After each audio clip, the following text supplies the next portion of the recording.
Hi, everybody. Welcome to the Spilling the Tea Leaves podcast with Rachel and Michelle.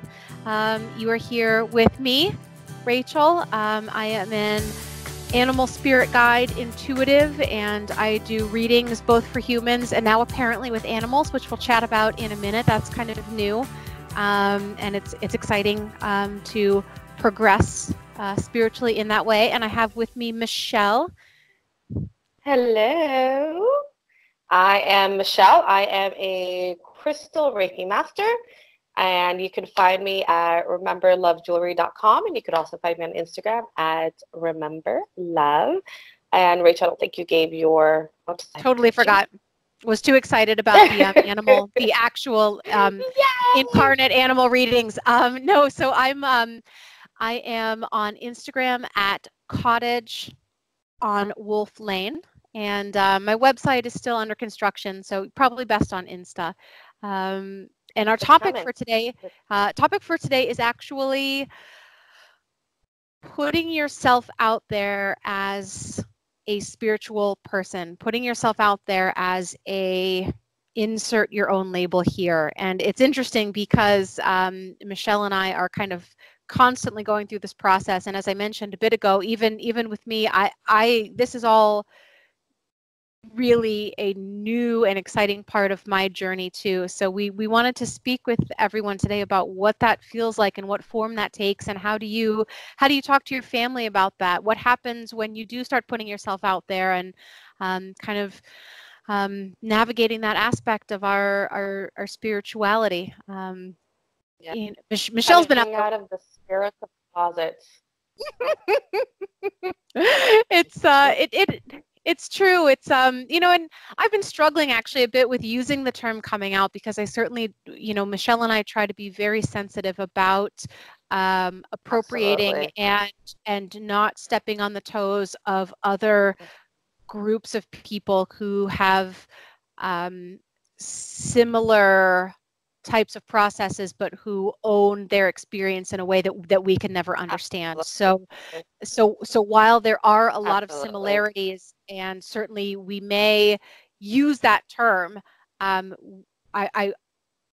know that both of us want to just put it out there that we do not mean for this to in any way step on the experiences, or the toes rather, of people who have come out in other types of ways.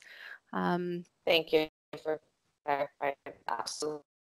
That's not in a way to overstep our boundaries, or we don't know what that experience is like, and we would never pretend to know. We just want, it's a familiar expression for many of us when we say we are. It's a way of saying we are exposing or sort of revealing who we are. And it's scary. It's not as scary as coming out, but it's we're revealing who we are to people, and our fear is not being accepted for who we choose to, or who we are deep down inside. So yeah, thank you for clarifying that, Rachel.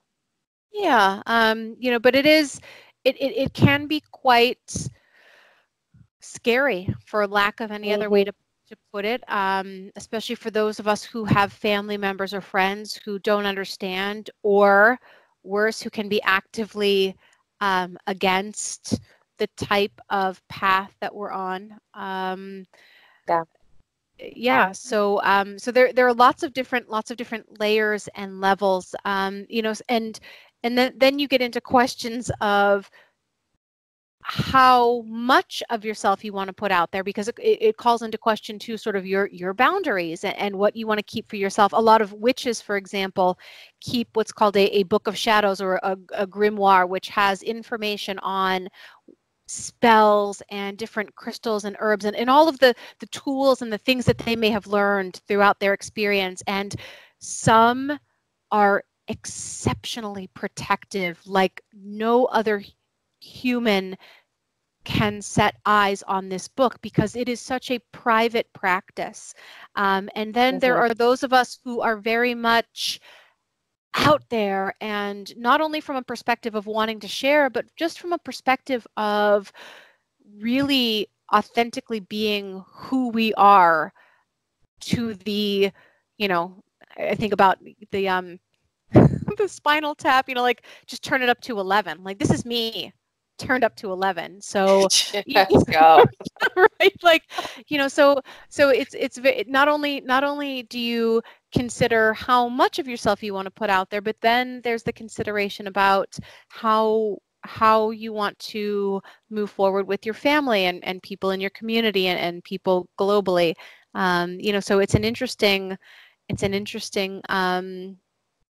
path to navigate. And we haven't even gotten into questions of where you are located geographically or within, some countries are totally fine with people who behave in whatever way they want.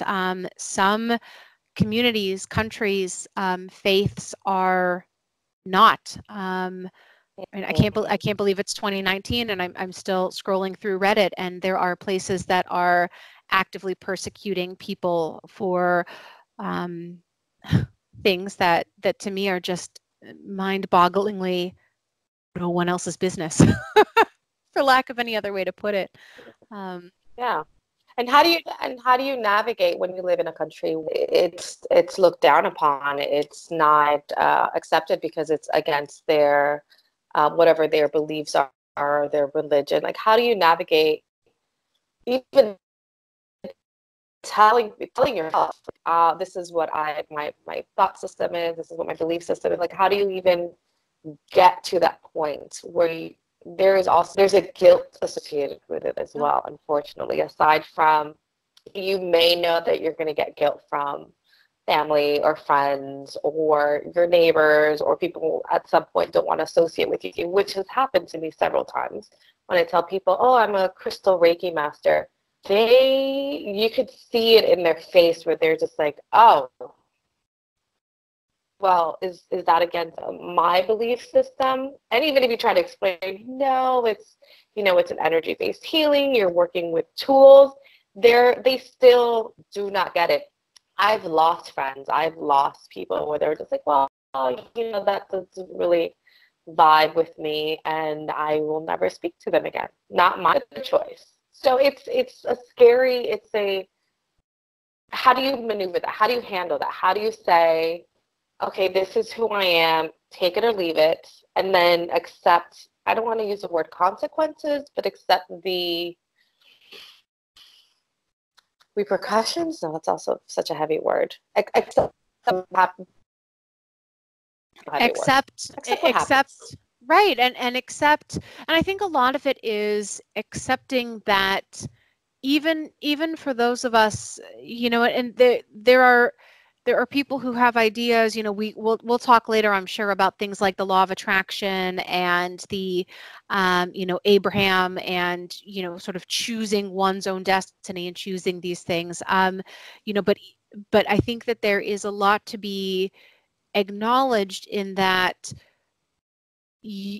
there comes a time where you have to acknowledge that you can come here and put yourself out there, but then you have to either let things go or sort of in a way accept other people's understanding of you is their own. It's not even necessarily for you to pick up or to play with energetically. There's no way that anyone even has the time of day, much less the emotional and spiritual fortitude to handle every other human being or other sentient beings ideas of who they are, and that's fine when it's the doofus at the grocery store behind you who's had a bad day and is taking it out on you. I mean, like, that's one thing, but it's quite another matter when it is your beloved teacher who suddenly finds out that you are a crystal healer, or your parent who finds out that you have read such and such book and are exploring that. It's really painful. So then it opens up a path for us, I think, to really decide. And there's no right or wrong answers. Everyone's path is their path. No. But it is interesting whether we choose in any moment to, and a lot of times it's simply protective. So whether we choose in any moment to sort of go deeper into the identity that is built for us to a certain extent and continue to cocoon there until we're ready to emerge, or whether we listen a bit more closely to the fortitude of our higher self and say, you know what, for better or worse, I am called in this moment to explore crystal healing. I am called in this time to look at some other religious texts that you, Uncle Joe, may or may not agree with. And that's big time stuff, because humans are social, and we are pack animals, and when someone who has been in your pack feels so desperately about something that you're doing and feels the need to tell you that it is right or wrong, it can be just excruciating. And Can you it's tell not us a little bit about your story, like how you have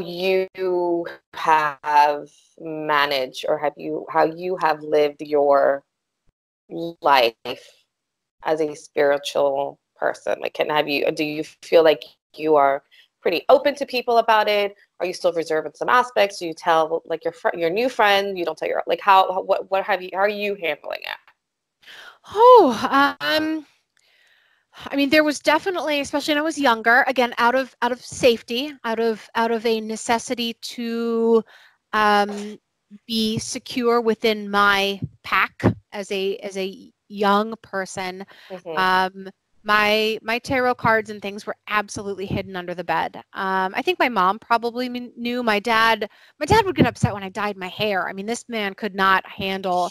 In fact, He didn't like change. He's like, no, that's not right. Nope, no, and actually, I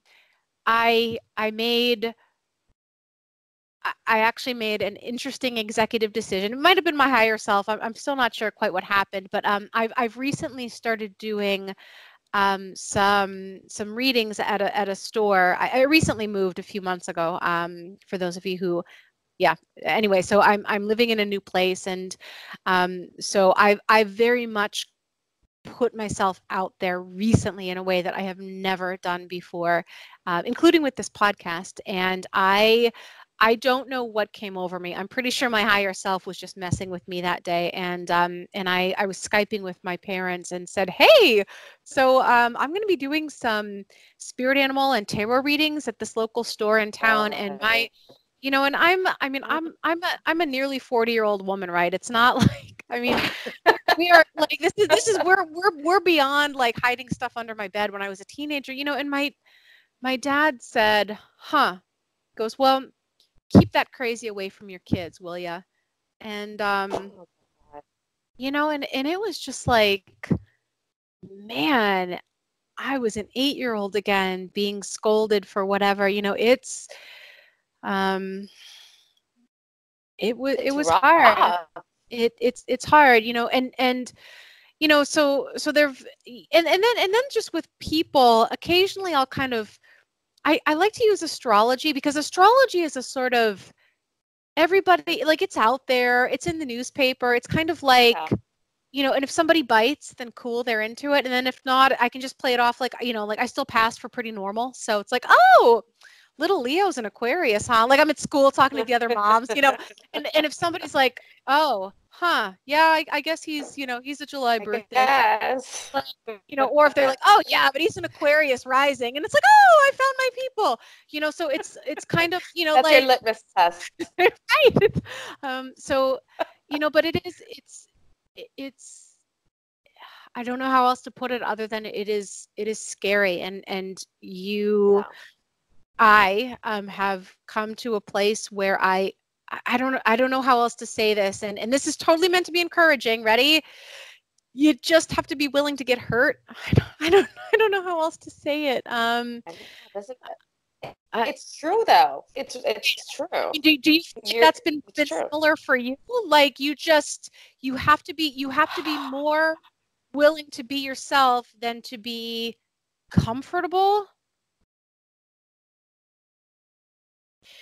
Yeah, I mean, for me, I have like my varying degrees of how much I share. For example, my mother has some idea of what I do. Like she is totally into the smudging and she'll ask for Palo Santo. And she sometimes sees things where she's like, oh God, it was so weird because somebody pulled the blanket off the bed, but it must have been like the dog or something. Been turned off that it's something else. But my mom is an intuitive and she's had abilities as a kid. She doesn't want to admit that, which is fine. That's her journey. That's what she's going through. My grandmother, for example, has no flipping clue what I do because she would completely disown me and would never speak to me again. So I don't, she's almost 90. I'm not going to expose her. I'm not going to give her a heart attack or have her worry that I am not getting it into heaven before her time, right? With people or with strangers, when they ask me what I do, I kind of like you have your astrology, which is what it's a good idea. I've done it a couple of times. I give them like a varying degree, right? So I go, okay, so how deep, my first response is, how deep do you want me to go?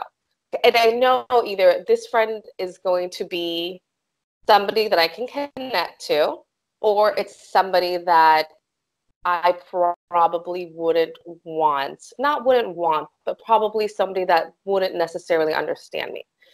Okay. I would like people that have those deep conversations. I don't want a superficial, how's the weather? How was your day at the bank? Well, yes, it is necessary for humans to have those conversations on a daily. For me, it's not something that I'm just like, oh God, yeah, I wish I can talk to Susie about her brand new shoes, because more than likely I don't care. So I asked them, like, how deep do you want me to go? And sometimes they'll be like, well, what is it that you do? Like it's a hesitant response. I make jewelry. Oh, okay. What kind of jewelry? All right, we're going to learn. I make jewelry with gemstones and crystal. The word crystals is kind of usually a giveaway for most people because you people know jewelry has gemstones or crystals most of the time, so there's no need to say crystals, right? And if they say, oh, well, what kind of crystals? Well, I usually, crystals have, it is believed crystals have energy, so I'll do like amethyst for your third eye chakra or stuff like that. And if they said, oh, okay, that's cool, and they stop me, then I know that's definitely not into them, and I'll stop. You lost me at chakra. Like, yeah, once I say chakra, they're like, like their brain shuts down. Okay, cool. We don't have to talk about that. It's fine. How's your banking job? Which is, there's nothing wrong with a banking job, by the way. Just that's the example that I'm using. If they ask me more, like, oh, how did you get into that, or like, what are crystals, what's a chakra, and they ask me, I want to know more, then I'll share more. And the more questions they ask, the deeper I will go. If at some point they're like, oh my God, that's the craziest shit I've ever, the craziest thing I've ever heard, I'll just leave it and we'll move on to the next person. If they're like really into it, I've had people ask me for sessions. They're like, oh, I would love a crystal Reiki session or a crystal reading or something. Then great, well, we can do that. That could be a way into it. I had one lady tell me, she literally looked at me in the eye. She was like, oh, that is so stupid. Okay, cool beans. Well, how do you respond to that though? Like, okay, great. How and then did on you? top Like, what of did that, you say? I just looked at her like, okay. I just said okay. I didn't know what else to say. And my other friend, who has had readings for her mom done, like she's into it. She's like, oh no, I think it's great. I love that stuff. And she just kind of turned around and like brushed it off. But it was such like a jarring statement, like, oh, that is so stupid. Oh, okay. I mean, Whoa. sure. Right. I mean, but you have to take it, right? You don't Oh, necessarily, you don't, I'm not going to get combative with her or try to defend myself with her. no. That's just not her It's not journey, and it's yeah. not her, it's not with her. She's not vibing with her, and I respect that. That's fine. And on top of that, the other layer, Rachel, we live nearby. We live You close should to have us, been like, but sweetheart, who hurt you? I know, right? Like, what? Who hurt you in your past? Why do you hate me so much? No, it's fine. It's fine. It's totally fine. So Rachel and I used to live nearby each other, and we lived in an area that is not very accepting of. No, no. I'm not going to say religion, but it's like, our spiritual practices, right? It's not divination or that we use. We cannot readily go purchase it because it just doesn't. It doesn't exist here. It can't. You can't. It's impossible. So that's the other layer. Like, who is totally cool with you? Who is going to completely ruin your reputation in this very, very long time?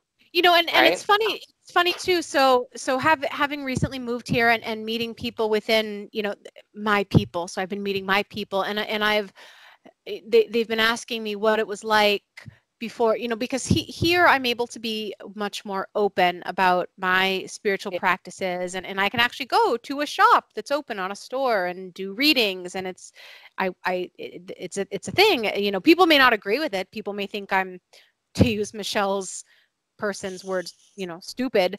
However, I can do it without fear of literal persecution. However, it was interesting when Michelle and I met. It was like, to a certain extent, there was sort of a code. So I have a son and a daughter. My daughter is named after a goddess, and let's call her, for the sake of this call, Diana. So that's not her name, but my daughter is named after just an incredibly powerful goddess. No pressure, daughter. No pressure, daughter. Right. So blah blah blah. Like, Diana. You have a lot of that too. So Michelle and I happened to be situated next to each other on the bench at the playground, watching the little ones play, blah blah blah. And I don't know, I was probably yelling at her. I was like, Diana, get over here. Like, and Michelle, almost in a whisper, said, "Oh, Diana, that's a powerful name." And it was like, oh, she gets it. And I'm like, yes. I was like, yes, it is. We should have coffee. But seriously, like, because everyone else is like, oh, like maybe they would comment and say that's an unusual name, or like, oh, what a pretty name, or oh, does she go by Di? I mean, it's not like no one had ever mentioned it before, but like you could instantly tell that Michelle like got it, and it was like, and then she opened her coat. She's like, I have crystals. You want to buy crystals? I see. I think I showed you, like, look at all the crystals. What can I give you? It's like a crystal dealer. Oh God. No, but it was. I mean, and it's. It was great though, but it's still, yeah. Yeah, because you cannot always. And if if you grew up in a Baptist church in wherever in the South in the United States, or in a stringently Catholic family in the Philippines, I don't care where you are, there are communities where these things are not allowed. And whether it's literal persecution or just emotional persecution, and you sometimes have to very carefully find your people. And I mean, that moment, I mean, it was always, it will always be one of my favorite moments of my, not only my spiritual path, but my friendship with Michelle. But then, just a reminder of how lucky we are to have found each other in those circumstances. And Michelle helped me grow so much spiritually, and and I'm just really lucky to have tripped and fallen into a relationship with her in that way. because there wasn't a place to go and talk about those things. I mean, back when I lived in Phoenix, Arizona, and I was attending a Unitarian Universalist church. I think that's probably one of the closest I've gotten to having a community. Oh, it was amazing. They used to have services on like the solstices and the equinoxes, and it was a totally come as you But are. your parents were against like your search for a spiritual path, and you're going to like, oh, is this when you were older? This was I Oh, okay. Sorry. So my life, I no longer live in the United States. So born and raised in the U.S. So I was born and raised in Ohio, and then as an adult, I ended up later in Phoenix, Arizona, and so I like to say, Ohio by birth, Arizona by choice. Not that there aren't amazing, lovely, spiritual, incredible communities in Ohio. Yeah, I'm proud to be an Ohioan, but I didn't find what I was looking for in Ohio. I'm no longer there. So anyway, no shade. Just wasn't. I just don't like snow, honestly. Yeah. I'm gonna buy one of those old churches. Oh, I know. Like a dime a dozen. Well, one of the things that I also wanted to talk about real quick, because I feel like we're sounding it's like it's all doom and gloom. Not like, yes, you are going to find those people who they might not be completely against it, but they're probably say, well, this is not really the type of person that I want to hang out with, or, oh my God, she's worshiping the devil and she drives like her other car is a broomstick. Like there are a lot of perceived what a person that are not necessarily like Rachel mentioned. When you do put yourself out there, you have the opportunity to find your tribe, to find your that one friend that you can absolutely go to the beach and do a full moon ritual. That friend who you guys are exchanging smudge sticks and palo santo and crystals like it's the most illegal thing in the world. So the payoff is big when you do find somebody who understands you, because we are out there.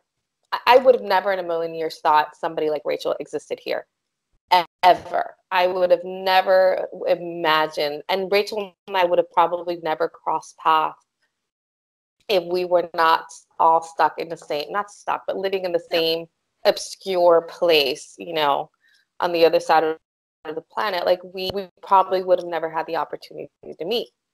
So when you do put yourself out there, as much as you want to put yourself out there, the payoff is huge when you find that person that you can absolutely connect with, or group of people. Maybe that person already put themselves out there enough where she has her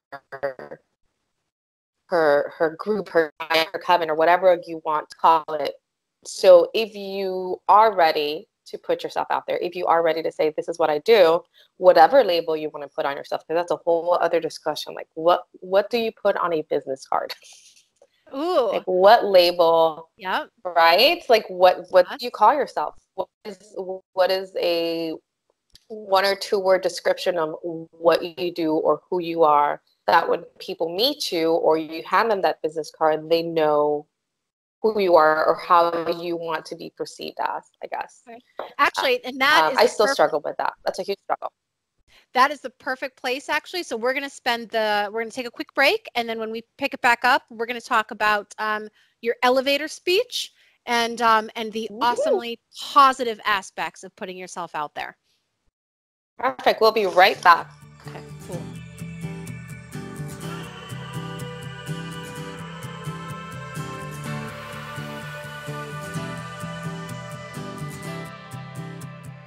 So welcome back, everybody. And where did we leave off? We were chatting a bit about your blurb, your who am I in a spiritual nutshell, and then also we wanted to end it on a more upbeat note than we left it. We've been chatting a bit about cutting people out of your life that don't, but there's actually so much more to be gained when you start really putting yourself out there. but it is kind of a funny little thing. I've actually started calling myself a stay-at-home witch. I mean, like, yes, See, it's and like, I don't, and that label witch for me is not, and I've been called a witch, but it's not a label that I feel necessarily describes me. okay. Yeah, it's weird because it's some little history for everybody. When the Spanish came into Latin America, a lot of the healers within the tribes, or a lot of the healers in the community were women. They were medicine women. They were shaman. And when the Spanish came in and took over, these women who were medicine, they were what healed the community. If something happened to somebody, they had the herbs, they knew the techniques. When the Spanish came in, they labeled these women as witches. Yeah. And it was such a negative, heavy terms that a lot of these healers within the community were completely stripped of their position in society, and were pushed away into like the dark corners of the community just from the word witch. So Yeah. for me, that word, again, there's nothing wrong. It's just a word. B, a lot of people use it to describe themselves, and it's a word that is okay to use. It's not a derogatory term. But for the lineage and for my ancestors, it's such a heavy word that did so much damage, Yeah. that I have a difficult time adopting it, if that makes sense. I'll There's use it as a hashtag so y'all can find me, but it's not one that I wouldn't put that word on a business card for myself. And that's okay. That's what I'm trying to get to. It's okay not to be comfortable with certain words that are used within the spiritual community. And that's the point of the history lesson. it's hard. I mean, it's certainly a word that has required a lot of reclamation, I guess, is probably the most accurate. I was so I have my bookshelf behind me. For those of you who are super booky and nerdy, I highly recommend witches, midwives, and nurses, and it is actually a lot. This one is more in the I guess the European, for those of us of European descent. I mean, this focuses a lot on like Celtic background, but yes, there is a history within Yeah. matriarchal societies, within cultures who have had women healers, and the damage that has been done by a exclusively male-centric, generally sort of focused on one religion. I mean, there's a lot to be discussed, which we're not going into now because this is super positive. However, I No, understand. there's layers to this. Exactly. I mean, this has so many layers to it. And again, this goes back to what we talked about earlier. I am very privileged at this moment to be in a loving partnership, in a supportive community, in a welcoming and inclusive country, in which, again, not everyone is going to be okay with the fact that I self-label as a witch. Not everyone is going to be okay with with me in my backyard talking to the spiders or whatever. But it is a privilege to be able to even use that term in a way that is positive and in a reclaimed kind of space. So yes, put a pin in that. We'll chat about that in a future podcast. However, it is interesting when you think about sort of trying to explain yourself to other people, because labels can be wonderful and descriptive, but they can also be so limiting. I mean, like you were saying, Michelle, it's like, well, I am, but I also don't want to be associated with the negative aspects of that term. And then I also, but yes, this, so it's, and with me, it's like, well, I do more than just talk to the spiders in the backyard, I swear. Like, I don't know. It's, I do, I swear. So Yeah, it's yeah. Go ahead. Yeah, well, I was gonna say, so I mean, but you actually have literal business cards. I mean, so how did you distill everything that you are and everything that you do into this little piece of, like, here, this is, like, This is who I am.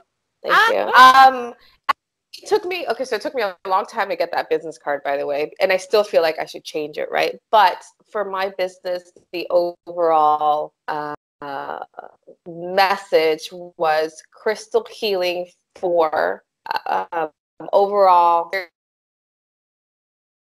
well-being.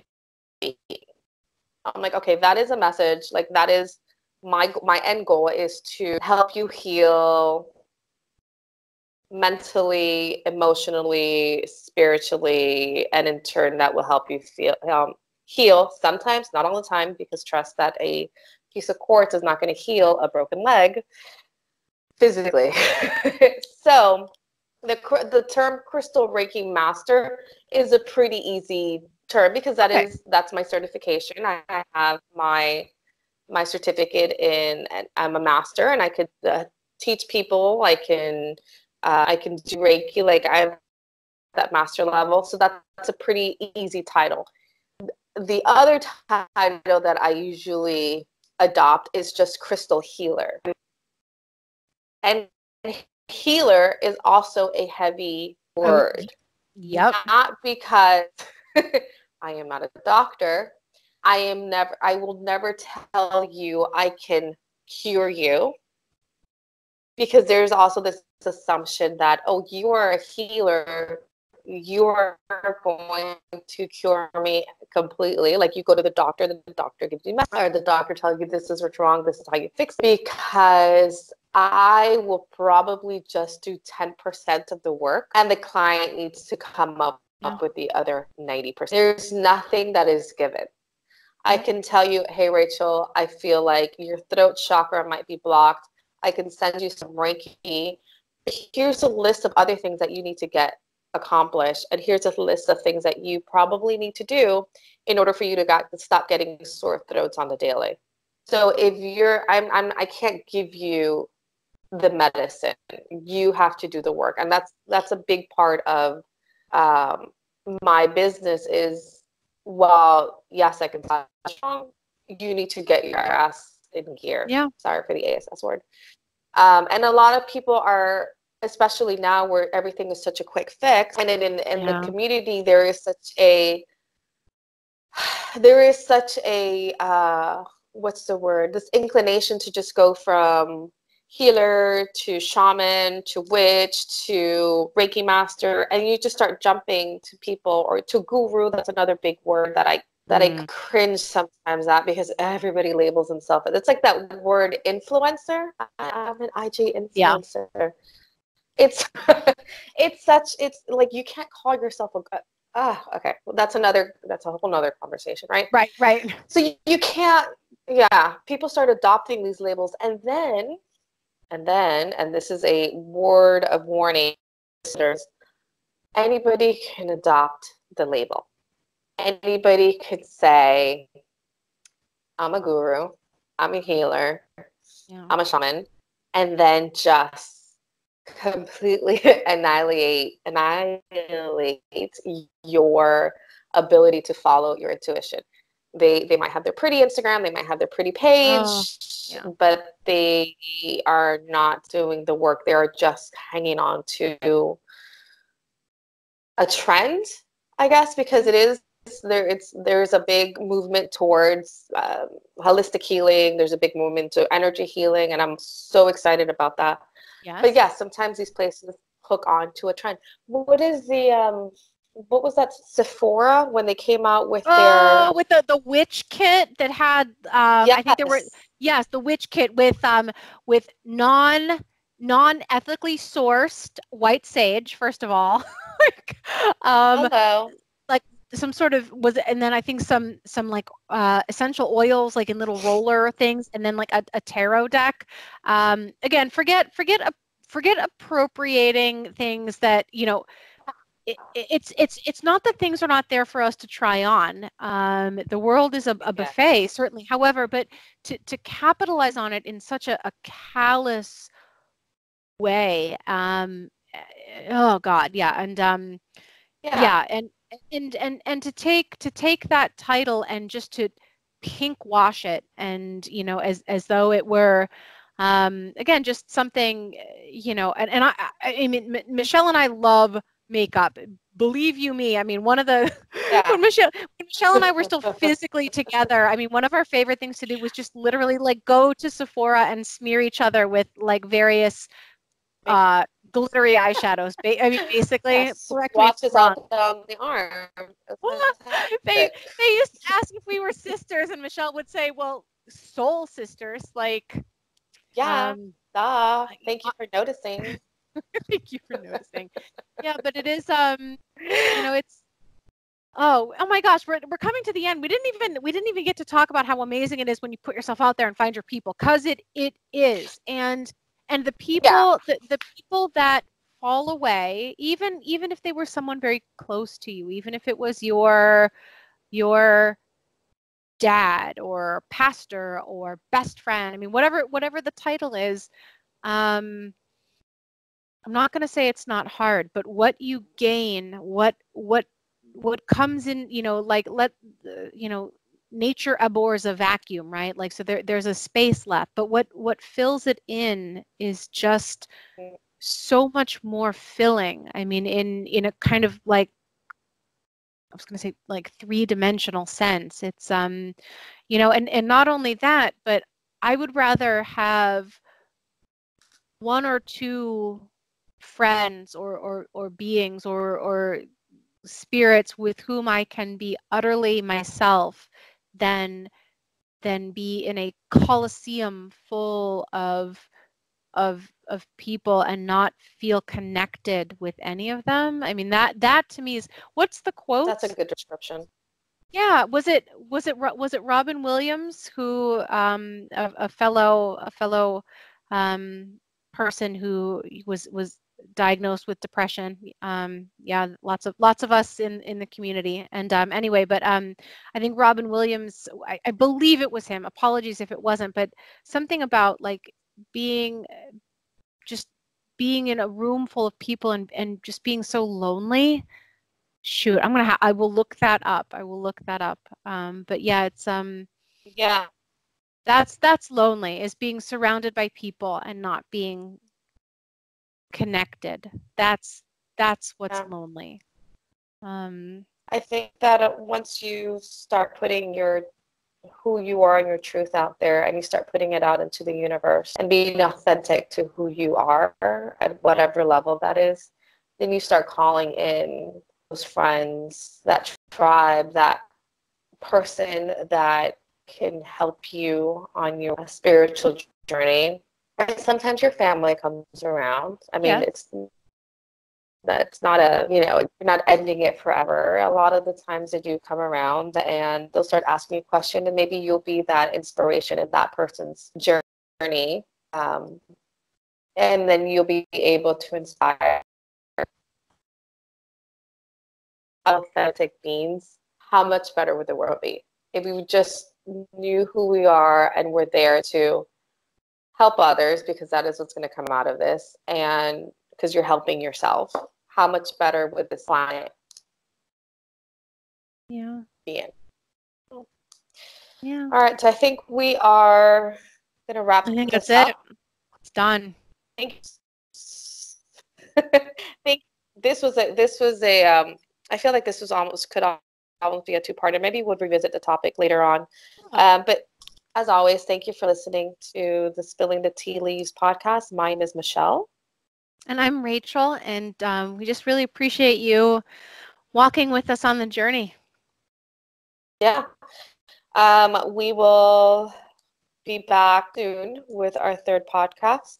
And wherever you are listening to us, whether it be Spotify, Castbox, TinyBox, and hopefully soon Apple Podcasts, or if you're watching us on YouTube, pardon the hair, just leave us a comment, give us a like, and you be helping us a lot by sharing sharing the podcast, leaving us a comment, or tell us what you would like to see. You can email us at spillingthetealeaves@gmail.com. Share us on Facebook, on Instagram.